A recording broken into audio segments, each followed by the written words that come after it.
Nakapunta na po kayo ng Paris? Kasi sa French, silent S yun, Paris, di ba? Mga Pilipino, Paris.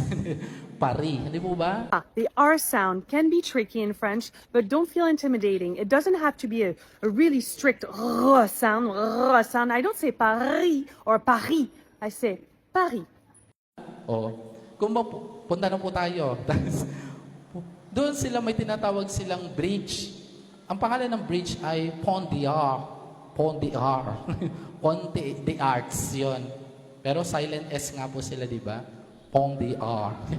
Pagpunta nyo po doon sa Pont d'Art, sa bridge na yon, makikita nyo yung mga lovers bumibili ng padlock. At yung padlock na yon, yun daw ang tanda at simbolo ng kanilang walang hanggang pagmamahalan.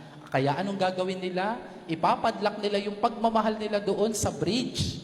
Kaya at yung susi, itatapon nila doon sa dagat. Ano po? Nakalak. Ano po? Nakapadlock.